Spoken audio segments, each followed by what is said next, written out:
পাগল হয়ে যায়। হ্যাঁ, সত্যের পথের কান্ডারীদেরকে ধরে ধরে ছাঁটাই করার চেষ্টা করে, আছে না নাই? দায়িত্ব আসলে পাগল হয়ে যারে যা মন চায় তা কয়, ঠিক কিনা?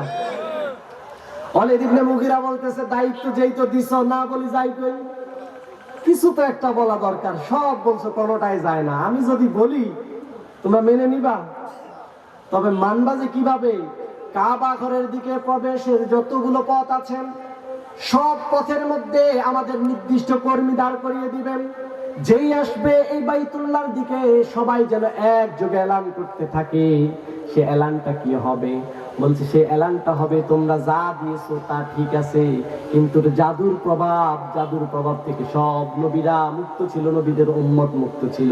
অর্থাৎ মুসা আলাইহিস সালাতু ওয়াস সালামের কওমের লোকেরাও যদি আসে, ইহুদিরাও যদি আসে, তারাও মুহাম্মদ থেকে দূরে সরে যাবেন।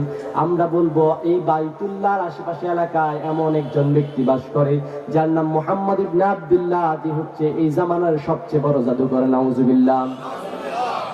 আল্লাহ রাসূল কি জাদুকর ছিলেন? আল্লাহ রাসূল সাল্লাল্লাহু আলাইহি ওয়াসাল্লামকে জাদুকর বলে তহমত দেওয়া হলো।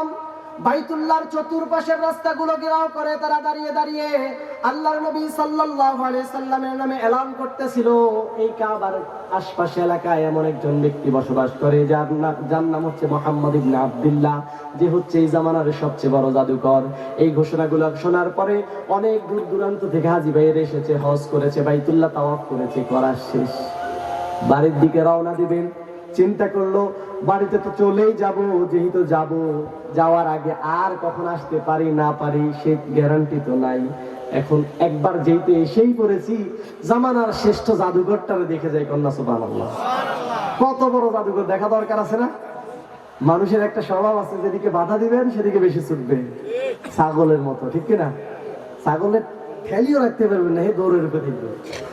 এজন্য নবীদেরকে আল্লাহ প্রথমে বকরি সাওয়ার করানোর জন্য দায়িত্ব দিয়েছেন। বকরি ঠিক করতে পারলে মানুষ সোজা করার মতো একটা যোগ্যতা আসবে, ধৈর্য আসবে। রাসূল সাল্লাল্লাহু আলাইহি সাল্লাম জাদুকর ছিলেন নাকি?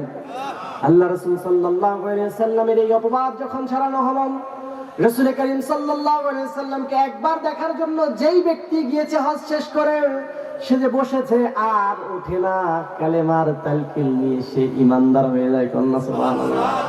এবার শুরু হলো মিশন আলোচ্য আয়াতের দিকে। তারা যখন দেখলো যে হজের মৌসুমও আটকানো গেল না, এবারে মিশন নাম্বার 4। 3টা বৈঠকের পরও আমরা ব্যর্থ। এখন যে মিশন আসবে সেই মিশনটা হচ্ছে সাধারণভাবে, কোনো গালিতে টোকাই পাইতেছি না, সব গালিতে ব্যর্থ। এখন আমরা যেটা বলবো সেটা হচ্ছে তুই তো মানুষ। কি মানুষ? কি মানুষ? সেই সময় বলেছে মানুষ, আর এই সময় বলে তুই তো অমুকের ফুট। কয় কি কয় না? তুই তো অমুকটা করস, কয় কি কয় না? অমুক দলের কর্মী, কয়নি? এই ওই সময় ছিল। হতাশ হওয়া যাবে না। রাসূল সাল্লাল্লাহু আলাইহি সাল্লামকে যখন এভাবে বলতেছিলেন যে তুমি তো মানুষ, তখন আল্লাহ রাসূলের মনটা খারাপ হয়ে গেছে। কি রে, আমি মানুষ, তাহলে আগের নবীরা কি ফেরেশতা ছিল? কথা বলেন।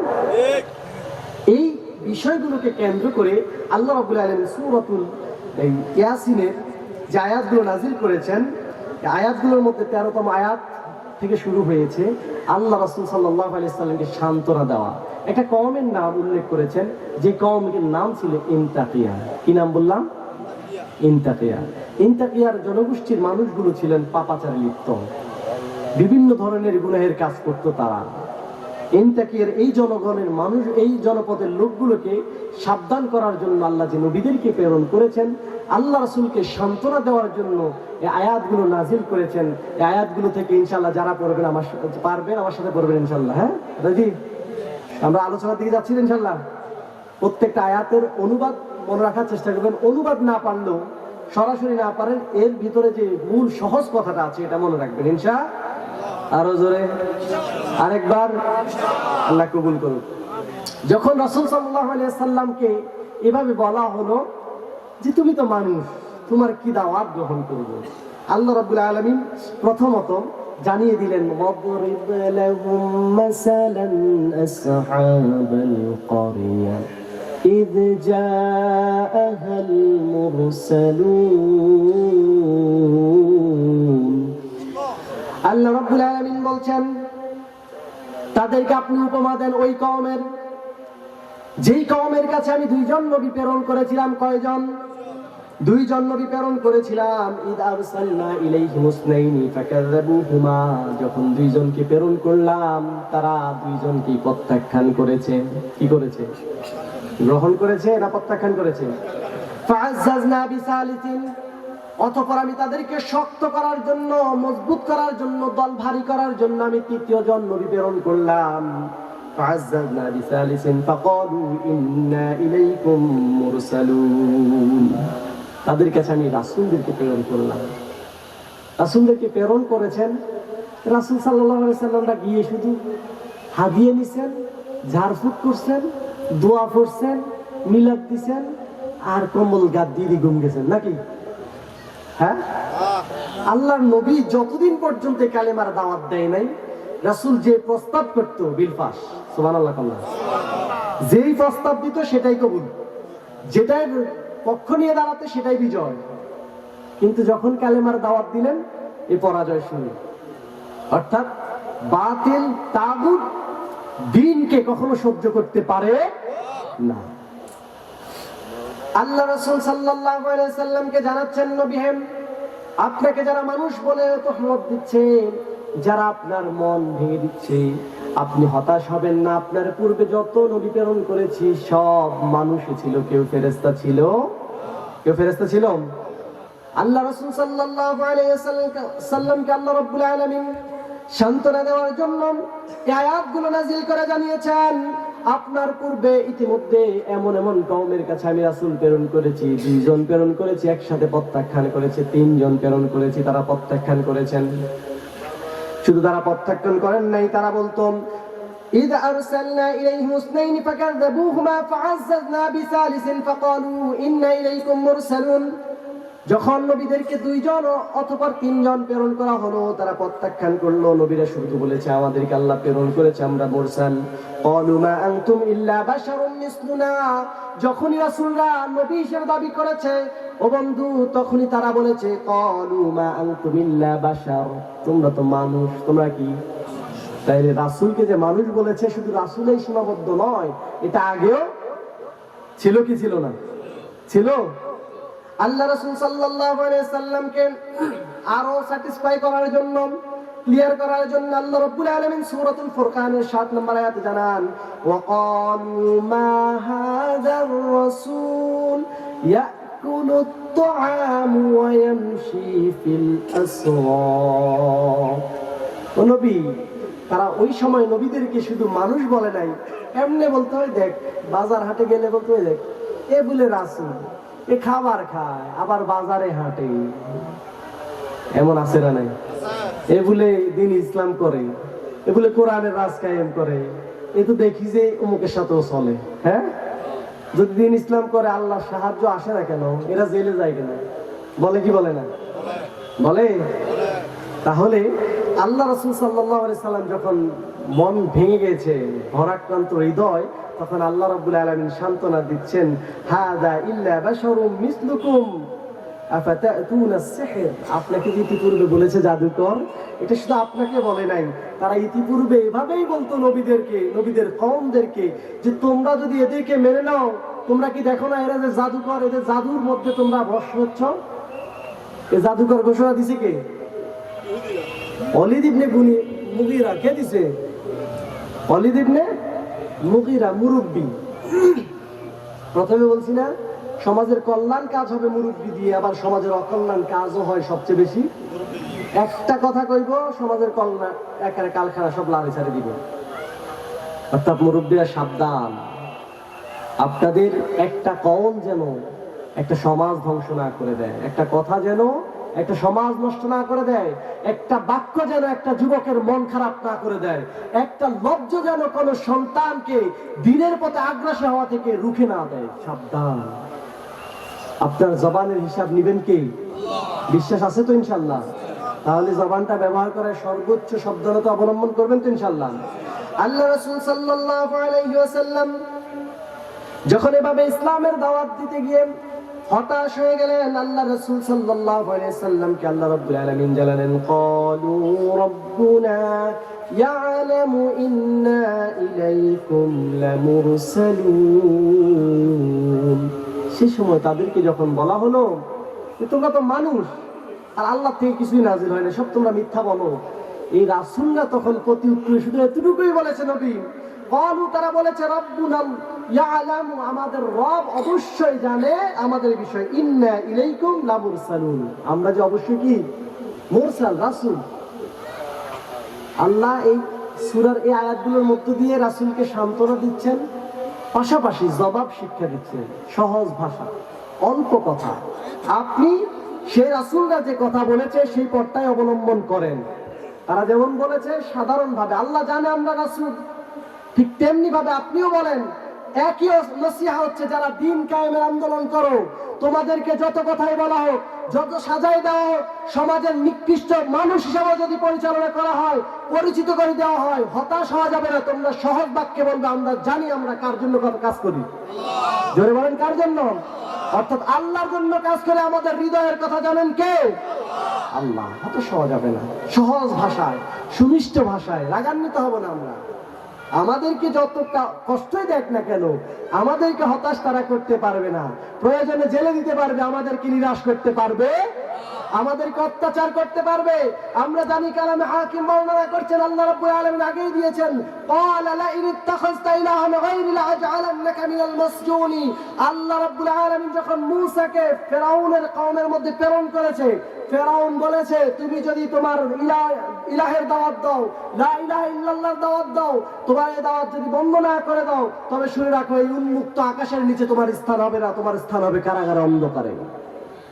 এখনো দিনের পথে যারা চলবে, দিনের কথা যারা বলবে, দিনের আন্দোলনের কাজ যারা করবে, দিন কায়েমের কর্মী যারা হবে, তাদেরকে এমন ঘোষণা দিতে পারে এমন লোক সমাজে আছে না নাই? হতাশ হওয়া যাবে না। আমাদেরকে তারা হতাশ করতে পারবে, জেলে ভরে জুলুম করে এমন ভাঙা যাবে না, অত্যাচারীর শিকল দিয়ে এমন বাঁধা যাবে না। ঠিক না? জেলে বললে কি আমাদের মন ভেঙে যাবে? অত্যাচার করে করে আমাদের মনটা কি বেঁধে রাখতে পারবে? জেলে ভরে জুলুম করে এমন ভাঙা যাবে না, অত্যাচারের শিকল দিয়ে এমন বাঁধা যাবে না। মোরা শক্ত হব সীসার মতো, মোরা শক্ত হব সীসার মতো, আসবে বিপদে বাধা যত, লক্ষ প্রাণের খুন ছড়াবো, ঠিক পরাজয় মানব না। ঠিক না? পরাজয় মেনে নেব। আমরা দেখেছি আমাদের রাহাবারদের কি, আমরা দেখেছি ইতিহাস থেকে দিন কায়েমের কর্মী যারা, দিনের আন্দোলনের কর্মী যারা হয়, তারা জীবন দিয়ে দিতে রাজি থাকে, তবু ঈমান হারাতে রাজি হয়। ঠিক না?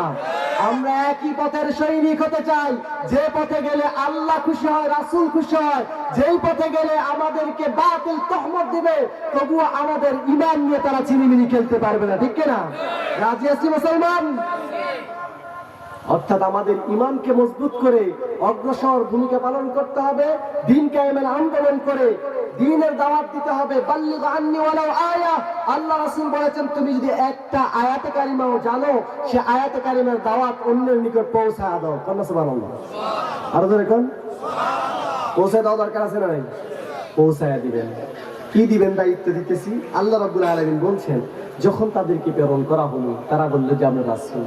قالوا إنا تطيرنا بكم لئن لم تنتهوا لنرجمنكم وليمسنكم منا عذاب أليم। তখন এই কওমের লোকেরা বলেছিল নবীদেরকে, তোমরা যদি থেমে না যাও, তোমাদের এই মিশন যদি বন্ধ না করা হয়, তবে তোমাদেরকে আমরা বর্ষার আঘাত করে হত্যা করব, এটাই তোমাদের জন্য সবচেয়ে বড় শাস্তি হবে। নাউজুবিল্লাহ বলেন। এই দ্বীনের আন্দোলন, দ্বীনের দাওয়াত, ইসলামের দাওয়াত, ইসলামের বাতিকে নিভিয়ে দেওয়ার জন্য যুগে যুগে যেমন বাতিল শক্তি, তাগুতি শক্তি চেষ্টা করে গিয়েছে, কিয়ামত পর্যন্ত একই প্রচেষ্টা চলবে। কথা বলেন ঠিক কিনা? কিন্তু আমরা কি দমে যাব? আমাদেরকে দমন ধরাতে পারবে? কেন পারবে না? আমরা বিশ্বাস করি একজনকে, ভয় করি একজনকে, ঈমান এনেছি একজনের উপরে। তিনি কে? বিশ্বাস আছে ইনশাআল্লাহ। আল্লাহ রাব্বুল আলামিন বলছেন, তখন এদেরকে এই ধমক দেওয়ার পরে নবীরা বলছে, ক্বালু তায়রুকুম মাআকুম আইন যুক্কিরতুম বাল আনতুম কওমুম মুসরিফুন। তোমরা আমাদেরকে বিপদ মনে করছো, তোমাদের বিপদ তোমাদের সাথেই আছে, তোমরা তোমাদের বিপদ নিয়ে ঘুরছো, আমরা তো তোমাদেরকে সঠিক পথে আনতে চাই। তারা যখন এই ঠেটটা করলো, মেরে ফেলবে, তখন ওয়াজা আমিন আকসাল মাদিনাতি রাজুলুন ইয়াসআ, একজন ব্যক্তি শহর থেকে দৌড়ে এসেছেন, ইয়াসআ দৌড়ে এসেছেন, দাওয়াত দিলেন, ইত্তাবিউ মান লা ইয়াসআলুকুম আজরা ওয়া হুম মুহতাদুন, হে আমার কওম, তোমরা তাদের কথা শোনো যারা বিনিময় কিছু চাচ্ছে না, অথচ তারা হেদায়েতের উপর আছে। কয়টা কথা বলছেন? তাদেরকে অনুসরণ করো যারা তোমাদের থেকে বিনিময় চাচ্ছে না, অথচ তারাই হেদায়েতের উপর আছে। দেখবেন একদল আছে দাওয়াত দিবে, তারা হেদায়েতের হওয়ার মধ্যেও নাই, কিন্তু বলে যে আমরা তো বিনিময় কিছু চাই না, আমাদের কাছে আসুন। বলে কি বলে না? টাকা দিয়ে নিয়ে যায়। এমন সন্ত্রাস, ইসলামের ধ্বংসকারী, ইসলামকে ধ্বংস পরিকল্পনা নিয়ে এমন সন্ত্রাস আমাদের সমাজে বাস করে, ঠিক কিনা? আল্লাহ আমাদের এই সমস্ত জাহিল থেকে হেফাজত করে, বলে আমিন। আল্লাহ নবীকে সান্ত্বনা দিয়ে বলছেন, নবী হে, যখন এই দাওয়াত দেওয়া হলো, তাদের সাথী যে আগমন করেছে, যে দাওয়াতটা দিয়েছে, তার নাম ছিল হাবিবে নাজ্জার। নাম কি?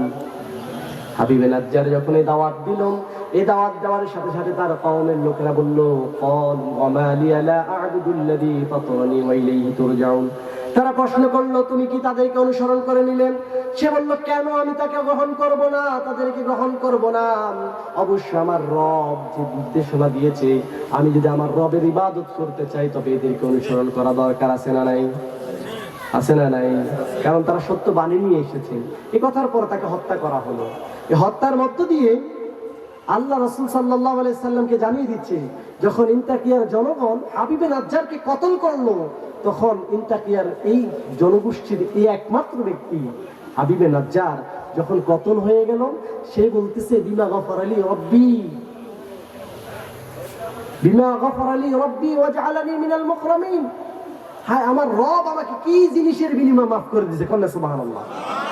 পুরা কওমটা যেখানে পাপাচারে লিপ্ত ছিল, সেই কওমের মধ্যে একজন মাত্র ব্যক্তি হাবিবে নাজ্জার ছুটে এসে বলেছে তিনটা কথা, অনুসরণ করো, ইত্তাবিউ, অনুসরণ করো, মান লা ইয়াসআলুকুম, যারা উজরত চায় না, বিনিময় চায় না, ইত্তাবিউ মান লা ইয়াসআলুকুম আজরা ওয়া হুম মুহতাদুন, তারাও হেদায়েতের পথে আছে।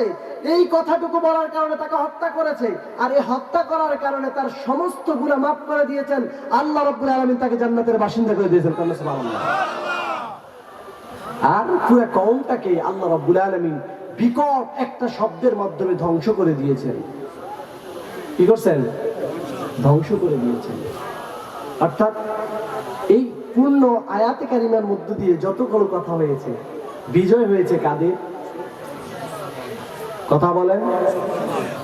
সংখ্যায় কম, সত্যের পথের পথিক, কথা বলেছে কম, কাজ হয়েছে কম, কিন্তু ইখলাস ছিল একজনের জন্য। তিনি কে? তিনি কে? আল্লাহ। যতটুকু কাজ করবেন ইখলাসের সহিত করা যাবে তো ইনশাআল্লাহ? ইনশাআল্লাহ করা যাবে। এই আয়াতে কারিমাগুলো শুনে কি বুঝেছেন, কি শুনেছেন? মোরাল অফ দ্য স্টোরি যদি আমি করে দিই, সেটা হচ্ছে, এই জমিনের মধ্যে যুগ যুগ ধরে বাতিল ছিল, থাকবে, এতে কোনো সন্দেহ নাই। যত মতবাদ আছে, যত মতাদর্শ আছে, রাসূলের মতাদর্শের উপরে আর কোনো আদর্শ হতে পারে? অর্থাৎ এই আদর্শের উপরে স্থির থাকতে হবে, ইস্তেকামাত রাখতে হবে ইনশাআল্লাহ। কিভাবে রাখবেন?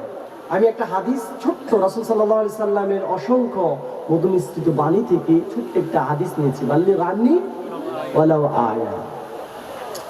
আল্লাহ রাসূল বলেছেন, তোমাদের কাছে যদি একখানা আয়াত আসে পৌঁছে আমার তরফ থেকে, তোমরা অন্যের কাছে পৌঁছায় দাও। দিবেন তো ইনশাআল্লাহ?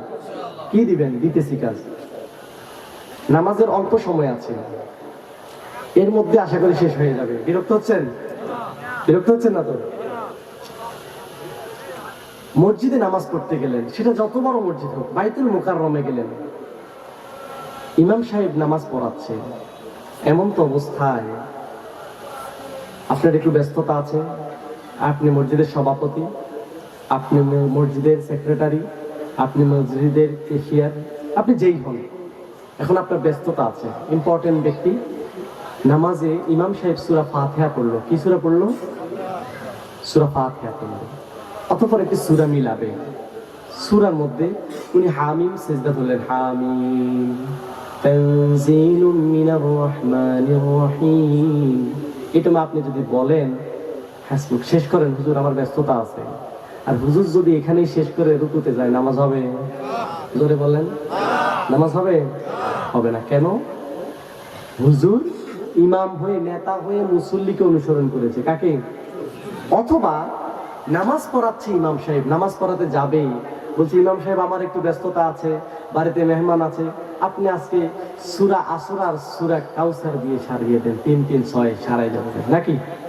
এখন যদি এই কথা শোনার পরে ইমাম সাহেব যদি এই কমিটির গুরুত্বপূর্ণ ব্যক্তির কথা শুনে সূরা আসর আর সূরা কাউসার দিয়ে শেষ করে, তবে নামাজ কি হবে?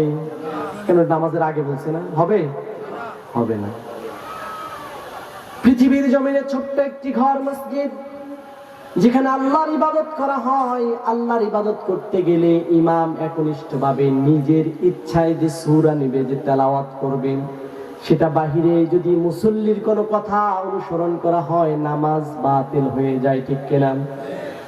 পৃথিবীর জমিনে যত ড্রাইভার আছেন, এখন একজন নতুন ড্রাইভারকে নকশা দেওয়া হলো, ম্যাপ দেওয়া হলো, রোড ম্যাপ, এই লোকেশন অনুযায়ী আপনি যাবেন, এই রাস্তাগুলো অনুসরণ করবেন। সে মানুষটা যখন যাত্রা পথে শুরু করলাম, ড্রাইভারটা নকশা অনুযায়ী যাচ্ছে, এমন সময়ে যদি বলা হয় ড্রাইভার সাহেব মাঠের মাঝখান দিয়ে নামাই দেন, অল্প একটু যাইতে পারবে? এদিক থেকে যদি এলআইসি রাস্তার মাথায় যায়, যেতে পারবো? কিভাবে যাইতে হবে? সড়কে যেতে হবে না? এখন ইমাম সাহেব যেমন মুসল্লির কথা শুনেছে, নামাজ হয় নাই, ড্রাইভার সব যদি প্যাসেঞ্জারের কথা শুনে মাঠে দিয়ে নামিয়ে দেয়, রাস্তা রেখে, সঠিক সময় সঠিক স্থানে পৌঁছানো যাবে? যদি বুঝে থাকেন জোরে বলবেন, যাবে? আরো জোরে বলেন, যাবে? পৃথিবীর কোন মসজিদ, যত বিশাল মসজিদে হোক না কেন, সে যদি কোন মুসল্লির কথা অনুযায়ী নামাজ পড়ায়, সেটা বাইতুল্লাহ শরীফের মধ্যেও হয়, মুসল্লির কথা অনুসরণ করার কারণে তার নামাজ বাতিল হয়ে যায়। ড্রাইভার যদি প্যাসেঞ্জারের কথা মতো রাস্তা অনুসরণ করে, যেমন বিপদে পড়তে হয়, সঠিক সময় সঠিক জায়গায় যাওয়া যায় না। তবে আমার প্রশ্ন আপনাদের কাছে, এই জমিনটা কার? আসমানটা কার? আমি কার? আপনি কার? বিধান কার? হুকুম করেছেন কে? আল্লাহর জমিনে আল্লাহ নির্দেশ দিয়েছেন আল্লাহর প্রদত্ত আইন বাস্তবায়ন করার জন্য।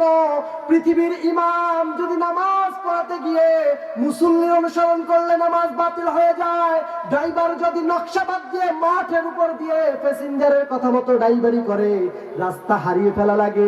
ঠিক তেমনি ভাবে আল্লাহর সৃষ্টি মানুষ আল্লাহর জমিনের মধ্যে আল্লাহর হুকুমত রাস্তা বাদ দিয়ে অন্য রাস্তায়, অন্য মতবাদ, অন্য আদর্শ গ্রহণ করে কোনো কালে কি জান্নাত পেতে পারে? জোরে বলেন, পেতে পারেন? আলা লাহুল খালক ওয়াল আমর, আল্লাহর হুকুম হচ্ছে সৃষ্টি, যার আইন চলবে তার।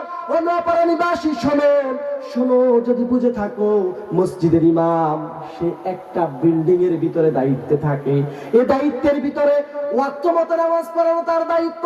সে যদি চায়, তার যখন যেই সূরা ইচ্ছা নিতে পারবে, মাসালায় জায়েজ আছে।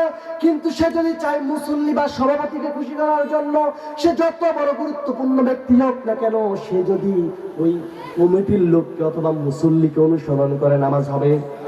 হবে। যদি সেটা না হয়, আল্লাহর বিধান বাদ দিয়ে যত বড় গুরুত্বপূর্ণ ব্যক্তির বিধান, গুরুত্বপূর্ণ পরামর্শ জীবন গড়বেন, জীবন কি সফল না ব্যর্থ? ধরে বললেন না যে ব্যর্থ, বুঝতে পারছেন তো? তাহলে আমাদের কি করতে হবে? কি করতে হবে? আমাদেরকে একটা মিশন নিতে হবে। সে মিশন হচ্ছে, যতদিন বাঁচি আমাকে হাবিমান নাজ্জারের ভূমিকা গ্রহণ করতে হবে। প্রয়োজনে জীবন দিয়ে দেব, আল্লাহর জমিনে আল্লাহর আইন বাস্তবায়নের লক্ষ্যে আমরা কাজ করবো ইনশাআল্লাহ। ঠিক না? রাজি আছেন সবাই? জিমায় গেছেন, এখনই জিমায় গেলে বাতিলের সাথে যুদ্ধ করবেন কিভাবে? পারবেন? পারবেন? কিভাবে পারবেন? আপনাদের গলায় তো জোর নাই। কি রাজনৈতিক মনে হইতেছে? সেই সময় আল্লাহ রাসূল সাল্লাল্লাহু আলাইহি ওয়াসাল্লাম কালেমার দাওয়াত দেওয়ার কারণে ওয়ালিদ ইবনে মুগীরা, আবু জাহেল, উতবা, শাইবা তারা এটা পরামর্শ করেন, রাজনৈতিক দিকে অর্থাৎ ক্ষমতা ছিনিয়ে নেবে, এই পরামর্শটা করার চেষ্টা করছে যে চাবি তো থাকবে না, আমাদেরকে চাবি ধরে রাখতে হবে। ঠিক তেমনি ভাবে আজকের আলোচনা যারা শুনতেছে বাহিরে থেকে, আশা করি ভিতরে নেই, বাহিরে থেকে যারা আছে তারা বলবে, অমুক তো আসছিল, অমুকের ফোলা আসছিল, সে সব রাজনৈতিক কথা বলছে। কিসের কথা বলছে? ওরে এরাও রাজনীতি কি কথা বলছে? কোন সূরা থেকে বলছি? কত নাম্বার সূরা? আয়াত তো আছে 13 থেকে চাইবেন। আপনাকে আমাকে হাবিবে নজ্জারের ভূমিকা পালন করতে হবে। দিন কায়েম ছাড়া আমাদের কোনো মিশন হতে পারে না। আল্লাহ রাব্বুল আলামিন আয়াত যতগুলো নাযিল করেছে, আগেরকার যুগের হুজুররা বলতো ওমা খালাকতুল জিন্না ওয়াল ইনসা ইল্লা লিয়াবুদুন। হাদিস তো ঠিক, আয়াত তো ঠিক আছে যে আল্লাহ সৃষ্টি করেছে আমাদের ইবাদতের জন্য। কি ইবাদতের জন্য? আল্লাযী খালাকাল মাউত ওয়াল হায়াত লিয়াবলুয়াকুম আইয়ুকুম আহসানু আমালা। তোমাদেরকে ইবাদতের জন্য তো প্রেরণ করেছি। আহসান আমাল, আল্লাহ চাইলে বলতে পারতেন আকসারু আমালা। আল্লাহ কি কেউ বাধা দিতে পারতো? কেন বলছেন আহসান আমাল? আল্লাহ চাই pure, fresh, neat and clear, কোনো ভেজাল আমল চায় না। চায়? ভেজাল দরকার আছে? ভেজাল খায়? এদেশে ভেজাল খায়। এদেশে যেখানে উল্টা বললাম না, যেখানে যেটা দরকার সেখানে সেটা করতে হবে, কিন্তু এই দেশে যেটা দরকার 90% মুসলমানের দেশে মুসলমানের রাজ কায়েম করা দরকার, ঠিক কিনা? আমরা দেখতে পাই 90% মুসলমানের দেশে মুসলমানদেরকে অত্যাচার করা হয়, নির্যাতন করা হয়, হত্যা করা হয়, বিচার করা হয় না, ঠিক কিনা? কেন বিচার করা হবে না? আমার এই দেশের মানুষ যদি দলাদলি ভিন্ন করে সবাই একমত হয়ে যায়, ওয়ালা তাফাররাক, আল্লাহ যে বলেছেন ঐক্য হও, ভিন্নতা পোষণ করিও না, যদি এক হতো তবে বিচার মাত্র তুরির বিষয় ছিল, ঠিক কিনা? শুনিতে একটা ছাড়া নেই, মুসলমানের দিকে তাকালে তাদের কলজায় কাঁপুনি চলে আসতো, ঠিক কিনা? হয় না কেন? দেন না সাদ গোষ্ঠী আর কি জোবায়ের গোষ্ঠী, সব তো তাবলীগ জানি, বাল্লিগ দাওয়াত পৌঁছানেওয়ালা জানি, মায়ের কেন? যারা মূল দায়িত্বে আছে তাদের যদি যে আলেম বলবে আমি তার সাথে নাই, বুঝবেন এটাই শয়তান। এটাই কি? এটাই শয়তান। যে দরবারের পীর বলবে আমি এদের সাথে নাই, এটাই শয়তান। কারণ আল্লাহর হুকুম ওয়ালা তাকুনু কাল্লাযীনা তাফাররাকু ইখতালাফু, ইখতিলাফ হয় না, বিভিন্ন দলে বিভক্ত হয়ে যেন বিভিন্ন হবে আগেরকার নবীর উম্মতের মতো ওয়াখতালাফু মিন বা'দি মা জাআতুহুমুল বায়িনা। তারা অযথা ছোটখাটো বিষয় নিয়ে মাসালা নিয়ে তর্ক করে আলাদা হয়ে যেত, যার কারণে তাদেরকে ধ্বংস করা হয়েছে। আজকে এই বাংলার জমিনে 90% মুসলমান, কিন্তু তারা বিচার পায় না কেন? সমস্যা কি? দাদারা খোসায়। হ্যাঁ, আমার দেশ ছোট এই জন্য ভয় পান? এই দেশ ছোট হতে পারে, এই দেশের মানুষ বারবার পরীক্ষা দিয়ে উত্তীর্ণ হয়েছে, ঠিক কিনা? 52 ভাষা আন্দোলনের পৃথিবীর মধ্যে বিরল ঘটনা। ভাষার জন্য, শুধু কথার জন্য জীবন দিয়েছে যে জাতি, সেটা হচ্ছে বাংলার ভূমির মানুষ, ঠিক কিনা? 66, 69 যত অভ্যর্থন হয়েছে, সব অভ্যর্থনে আমরা পরীক্ষিত, সুবহানাল্লাহ। যারা দিয়েছে তারা কি পাকিস্তান থেকে আসছে না ইন্ডিয়া থেকে আসছে? তারা কোন জায়গার? বাংলাদেশ। 71-এর সংগ্রামে যারা ছিল, ভূমিকা পালন করেছিল, সে যেই দলে হোক না কেন, সেটাই বাংলার জমিনের যুবক, ঠিক কিনা? ঠিক 2024-এর জুলাই আগস্টের যেই ঘটনা ঘটেছে সম্প্রীতি, এই সম্প্রীতি ঘটনার মধ্য দিয়ে আমরা দেখেছি এটাও এই দেশের সন্তানেরাই বিভিন্ন দেশের সন্ত্রাসীদেরকে পিটিয়ে বাহির করেছে, ঠিক কিনা? পালাবার রাস্তা পায় নাই, ঠিক কিনা? তেমনি ভাবে আমাদেরকে, আমরা যেহেতু পারি, আমাদেরকে পারার জন্য আরেকটি ভূমিকা নিতে হবে। এই জমিনে বহুত দেখেছি, বহুত রাজা মহারাজার ক্ষমতা দেখেছি, রানীর ক্ষমতা দেখেছি, এখন আমরা কোরআনের ক্ষমতা চাই, ঠিক কিনা? কারা কারা চাই? 2 হাত তুলে আল্লাহকে দেখায়।